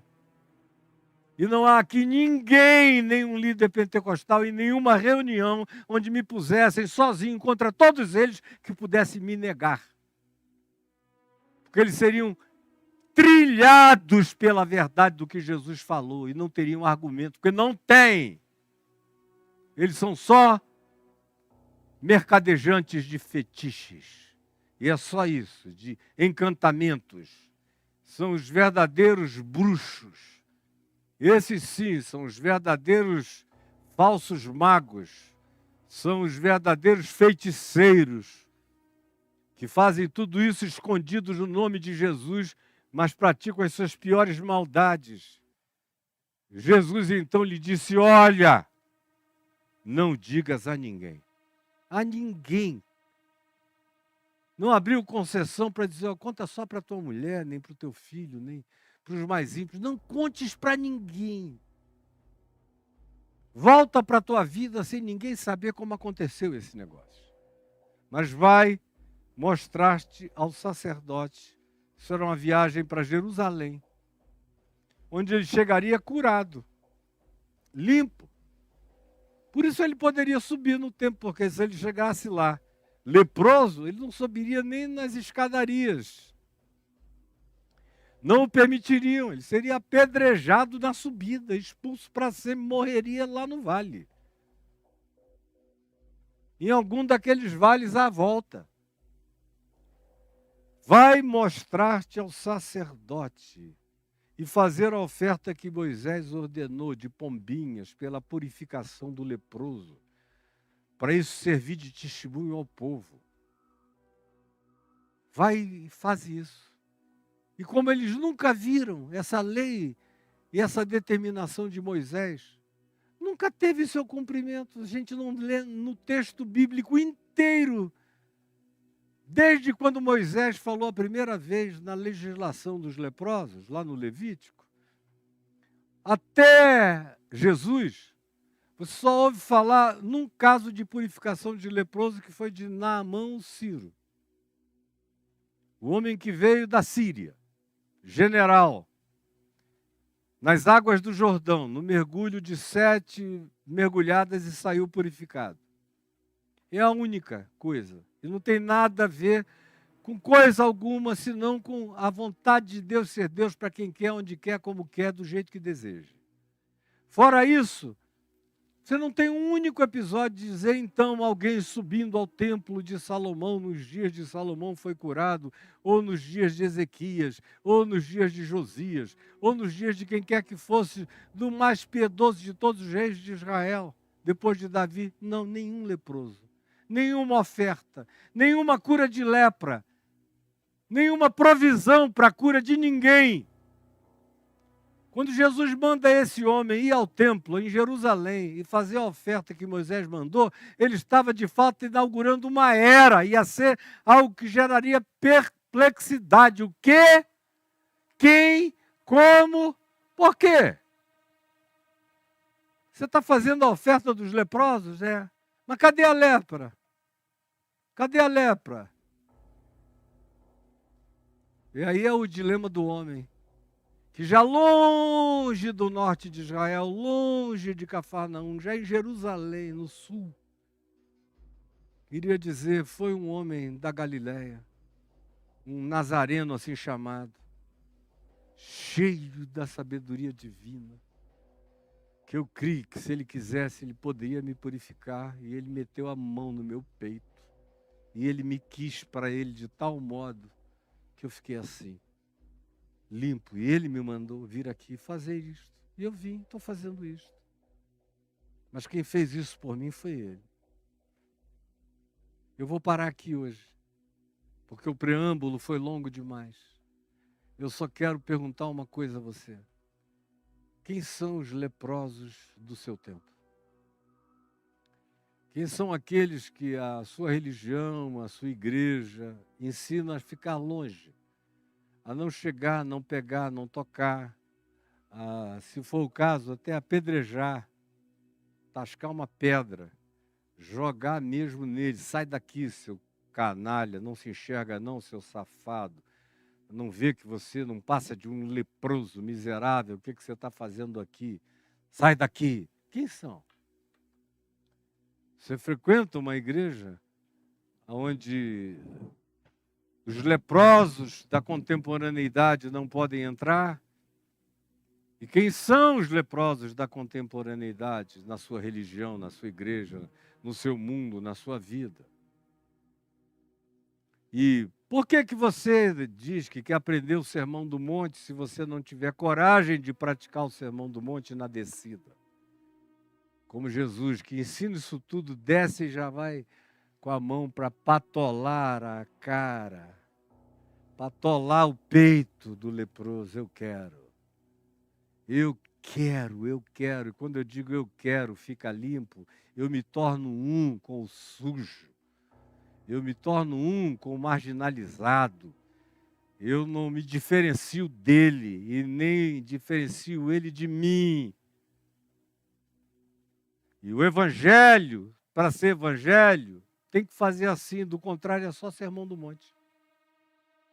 É só Sermão do Monte, é só historinha, é só presépio teatral de palavras divinamente lindas que não tocam as chagas de ninguém.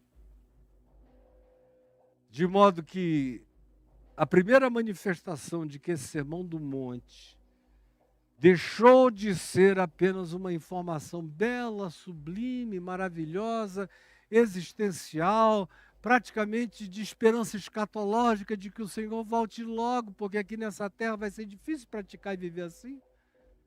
A maior manifestação de que para mim se tornou verdade, ganhou musculatura, altura, carne, pele, cor, sangue, brilho, cheiro em mim, é que ele me coloca na direção desses que ninguém tem a coragem de ver, muito menos de tocar, muito menos de acolher, muito menos de abraçar e de se fazer um com ele, e de não transformar essa pessoa numa propaganda. Porque nos nossos dias, preste atenção aqui no que eu estou falando com você está me vendo? dos nossos dias, eu vejo que até os grupos que se abrem mais e que começam a se auto-intitular de igreja inclusiva. Para que eu vou botar esse nome de igreja inclusiva se a igreja já é inclusiva? E se não é inclusiva, não é igreja. É uma redundância desnecessária. Igreja é só igreja. Ou ela é ou ela não é. Se ela é de Cristo, ela está aberta para todos. É como a Nova Jerusalém, tem portas abertas em todas as direções. Não tem telhado e não tem santuário. Qualquer um pode vir, qualquer um pode entrar. Não há critério religioso para permitir a entrada ou a saída ou a ficada do indivíduo. Não, nada disso. Então eu pergunto, até essas igrejas mais abertas, chamadas de mais progressistas, quando botam lá o nome, eu digo, ih, cara, por que fez isso? Para que fez isso? Porque se é igreja, já é inclusiva. Se não é inclusiva, ainda não virou igreja. E se precisa dizer, daqui para frente seremos uma igreja inclusiva, é porque antes não éramos e nem queríamos ser. E agora, para sermos, temos que botar uma placa, entre na igreja inclusiva. Cara, por que você não estende a mão apenas e bota no peito do outro? E por que você não deixa de usá-lo como propaganda para a sua igreja? Porque tem igreja que se torna inclusiva para fazer propaganda de que é uma igreja inclusiva. Para atrair um grupo de supostos marginalizados. Mas tudo isso já é derrota total. Porque se é Cristo, e a igreja tem que ser corpo de Cristo, extensão de Cristo, tem que ser mão de Cristo tocando no mundo, tem que ser braço de Jesus, tem que ser a coragem de Jesus de se lambuzar na meleca humana, seja ela qual seja, de descer profundamente nos lugares, nos undergrounds, nos esgotos da Paris dos miseráveis, dos leprosos, dos indigentes, da idade das trevas, da Idade Média, entrar nos bueiros da vida sem medo nenhum de nada, sair do outro lado sem nenhuma necessidade de dizer agora Deus me purifica porque eu atravessei o bueiro. Não. Isto não é evangelho, se for desse modo. E a verdadeira igreja de Cristo é corpo de Cristo. A verdadeira igreja de Cristo é esse braço que se estende. Essa mão que toca, essa compaixão visceral, que não precisa de argumento teológico, filosófico, de nenhuma natureza, ou ideológico, para dizer, não, agora nós nos tornamos mais humanos. Agora quando? Agora por quê? Agora depois do quê? De quem? Eu acho tudo patético. Patético. Tudo patético. Então eu pergunto a você, começando de você mesmo, quem são aqueles que você não tem coragem de botar a mão na cabeça? Quem são aqueles que você não pega, não toca, não abraça, não beija? Não cria com eles associação? Se associar, vai ter que dar uma explicação. Vai ter que ter uma teologia para explicar por que você se aproximou. Por que você continua sendo assim horroroso? É porque essa mensagem de Jesus não entrou em você ainda. Porque no dia que ela entrar, você não vai explicar nada para ninguém. Não vai precisar contar histórias para ninguém, distrair ninguém, entreter ninguém, levantar bandeira nenhuma. Você será a bandeira ambulante dessa palavra da verdade. Eu sei que o que eu estou dizendo não é o bastante para quem adora carregar um pau na mão. Uma bandeira assim, ó. Tá vendo a minha bandeira? Caio, cadê a tua bandeira? Eu digo, a minha bandeira é o amor de Deus vivido por mim, em mim, e nada além disso. Nada além disso. O tempo que eu pegava um pau com uma bandeira grande, passou quando eu tinha 14 anos. Ia para o Maracanã, 13, 14, 15 anos. Ficou para trás há muito tempo. Me tornei um homem há séculos atrás para saber que no Evangelho a bandeira é o amor. E o nosso tempo acabou, mais do que acabou, eu vou parar aqui porque as nossas baterias estão morrendo. Acabou de morrer uma ali agora, quando o Caio veio aqui mexer na energia, deu uma apagada ali. Enfim, está chovendo, está tudo. E eu disse o que precisava ser dito no dia de hoje. E eu não preciso de uma conclusão extraordinária. Eu posso parar aqui porque a chuva engrossou. E está bom e está certo. Jesus, eu só peço que a chuva engrosse no coração da gente. Mas que chova mesmo graça, compreensão, entendimento, discernimento, percepção e verdade. E um constrangimento insuportável no coração de muitos que venham a ouvir essa palavra. É o que eu te imploro, sabendo que eu estou falando contigo que ressuscitaste.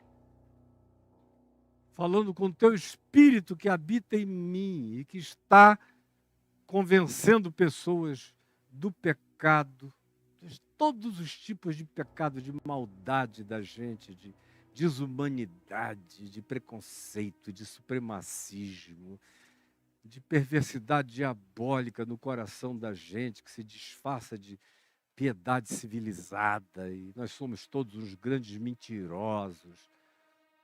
Espírito Santo que nos convence do pecado, da justiça de Deus em Cristo Jesus, que garante que está tudo pago, tudo feito, tudo consumado. E do juízo, que nos dá a certeza de que o acusador já está julgado e que não tem mais nenhum poder sobre a minha vida, se eu ando no Evangelho e na consciência de Jesus. É o que eu te peço que aconteça agora, por milagre, no coração de todos os que estão me vendo e ouvindo. Em teu nome, Jesus. Amém e amém. E eu vou dar adeus para o pessoal aqui do Instagram. Quem quiser ver a continuidade, vá lá para a minha plataforma no YouTube. Beijinho para vocês. Tchau, gente querida. Gente muito boa. Tchau. E agora aqui no TikTok, a mesma coisa. Quem quiser ver a continuidade, vá lá. Vocês estão sempre lindos aqui no TikTok. Grande público. Deus abençoe vocês. Um grande beijo. Divulguem o nosso canal. Vão lá para outra plataforma onde tem tudo na continuidade. Tchau. Beijos. Beijos e beijos. Vamos lá, TikTok. TikTok, às vezes, eu dou um tique, mas ele não faz toque. Bom, deixa para lá, né? Aqui você está vendo um QR Code. E o QR Code, se você apontar a sua câmera, ela vai remeter você para um lugar cheio de cartões de crédito. Você pode ir lá e sabe o que fazer. Tanto quanto tem um Pix também passando aí. O que é isso? É para ajudar este ministério que acabou de chegar até você. Este ministério que acabou de chegar até você. E que quer se transformar em algo que atinja pessoas na terra inteira, em muitas línguas. Num verdadeiro Pentecoste da pregação e da propagação do Evangelho. E eu peço que você ajude sem medo de ajudar. Você meta a mão para fora e contribui e colabore. Estão aí os meios e ninguém aqui é tolo, todo mundo sabe o que fazer. E eu não vou fazer apelo de nenhuma natureza. Se o Espírito de Deus não falou ao seu coração até agora, tem alguma coisa errada aí dentro, no coração de pedra, e quem sou eu para ficar achando que vou demover você da sua petrificação com qualquer sorte de apelos. E se eu conseguir fazer isso com apelos, é porque a sua motivação está equivocada. Aí quem não quer demover você sou eu. Já de saída, não quero a sua ajuda. Ou você ajuda por consciência ou fica longe disso, que é para não atrapalhar o que de belo está acontecendo no coração daqueles que sabem que Deus ama a quem dá com alegria e pronto, sem barganhas a fazer. Tem também um segundo Pix aí, que pela natureza dele mesmo, tem o meu nome, tem o nome da minha mulher. Para bom entendedor, meias palavras bastam, mas não é a minha prioridade. A minha prioridade é que você ajude o meu ministério, que não tem nada a ver com a minha vida pessoal. Tem a ver com aquilo que vai para todo lugar e que quer chegar em todos os lugares, assim como chegou a você. E aí, mais do que isso, uma vez dito isso, eu peço a você que preste atenção no seguinte: está olhando para mim? Está me vendo de verdade? Olha aqui, no dia... Qual é o dia? Como diz a minha mulher, é no dia 2 de maio. 2 de maio. Daqui a mais alguns meses. Estamos entrando em fevereiro agora. Fevereiro ainda tem todo, março, abril. Tem 3 meses, no máximo até lá. Eu vou levar um grupo de pessoas a uma viagem fabulosa aos lugares pré-diluvianos, a lugares que foram e estão sendo escavados, que foram erigidos antes do dilúvio de Noé. E a arca de Noé pousou na Turquia, no Monte Ararat. Eu já levei pessoas lá, no Monte Ararat, fizemos uma programação que era do dilúvio até a ilha de Patmos, ao Apocalipse. Esse programa agora vai ser muito melhor do que o primeiro, que começou que a gente estava numa estação do ano horrorosa, no novo normal do verão da Turquia, quase fomos fritos. Agora não, vamos no frescor. Não é frio e não tem calor, está agradável e ameno. E eu vou levar você para Göbekli Tepe, Karahan Tepe, para grutas do período da Era do Gelo, do período Neandertal, de um período longo de civilizações que ficaram soterradas pelo dilúvio de Noé. E eu quero que você entenda isso muito bem, porque Jesus disse que assim como foi com as civilizações antes do dilúvio, assim será com a nossa civilização antes da volta do Filho do Homem. Quer ver? Roda lá.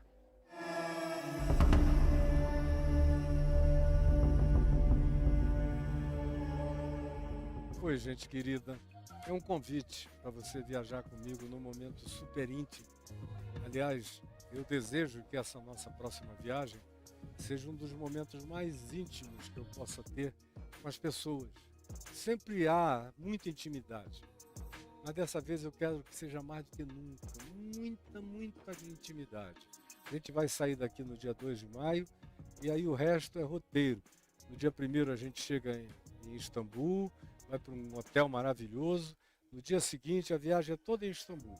Santa Sofia, Palácio extraordinário para você visitar, o Topkapi. Depois você vai comigo para a Mesquita Azul, que é linda, maravilhosa, e almoço, um tempo no hipódromo de Constantinopla, depois resto da tarde livre no Grande Bazar, você vai se divertir demais. Aí vem já o outro dia. Outro dia, depois do café da manhã, a gente sai para um passeio pelo Bósforos, e você vai ver, Istambul é uma das cidades mais lindas da Terra, essa é que é a verdade. Vai ficar deslumbrado. Bazar egípcio, bazar das especiarias, passeio de barco por dentro do mar de Marmara, tudo isso que você vai ver comigo. Até aí, nós ainda estamos só na periferia. E as refeições, tudo mais em grande estilo, em bons lugares, eu espero que você venha. Aí no dia seguinte, a gente viaja de ônibus para fazer um passeio e nós vamos direto parar em Göbekli Tepe. Göbekli Tepe é uma das cidades mais antigas. Ela tem pelo menos 12 mil anos de idade. Ela é pré-diluviana e com sofisticação que os cientistas não conseguem explicar. Eles dizem que há 12 mil anos atrás os homens estavam pulando das árvores para se tornarem caçadores-coletores, que nem conheciam ainda a roda. Göbekli Tepe coloca tudo isso de águas abaixo. Nós vamos a Karahan Tepe, que fica a 35 quilômetros, onde há também uma quantidade enorme de coisas sendo escavadas da mesma antiguidade, De modo que esse vai ser um dia riquíssimo, onde eu vou conversar muito sobre muita coisa sobre a qual você nunca ouviu falar antes na vida. No dia seguinte, a gente faz um transfer para Capadócia, vamos chegar na Capadócia, acomodações naqueles hotéis nas rochas, que são lindíssimos, maravilhosos, charmosíssimos. Você vai ficar deslumbrado lá.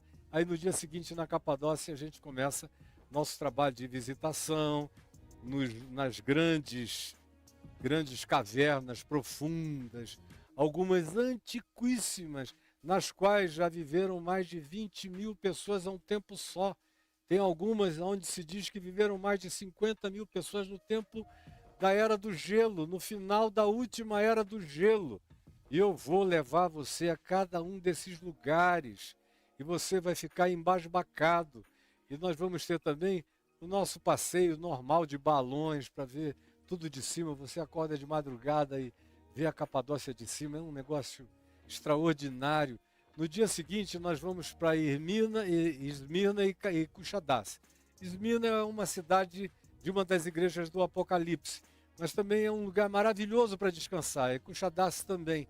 Você vai adorar, dar essa relaxadinha para a gente pegar no 8º dia da viagem e irmos de Kushadasi para Éfeso, onde eu vou falar muito sobre Éfeso, coisas que estão no livro de Atos dos Apóstolos, na carta aos Efésios, e coisas extra bíblicas e neotestamentárias, como o concílio de Éfeso, como a cultura toda daquele lugar. Vamos também a Mileto, onde Atos dos Apóstolos, capítulo 20, tem uma passagem importante a respeito, onde João viveu, e há histórias extraordinárias em Mileto, e onde também alguns dos melhores pensadores da história humana estiveram presentes. Foi lá que se desenvolveu o conceito do logos, do verbo. E eu quero falar muito a respeito dessas coisas antigas. De Kushadasi, nós vamos para São João, Laodiceia e Pamukkale. São lugares que eu conheço como a palma da minha mão. E quero levar você em todos eles. O Apocalipse aberto, são as cartas de Paulo, são histórias antigas e outras informações de natureza arqueológica que você vai receber lá, sem falar na beleza que é Pamukkale, com as suas águas termais, e você vai entender muita coisa sobre a mensagem da igreja de Laodiceia. E de Pamukkale nós vamos voltar para Istambul e vamos passar um dia muito agradável em Istambul, e no dia seguinte nós vamos voltar para o Brasil, pegar o avião e voltar. Agora é uma viagem que você não pode perder e que eu quero ter você lá.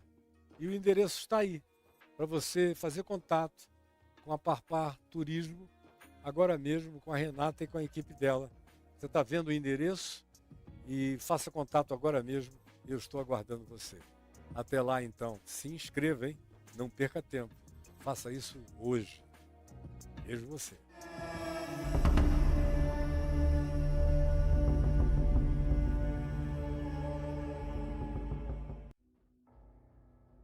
Gente boa, eu estou aguardando que você ligue agora e tome essa iniciativa da maneira mais rápida e objetiva possível para não ficar de fora, tá bom? Um beijo, Deus nos abençoe, fiquem sob a paz e a graça do Senhor Jesus. Amém, amém e amém.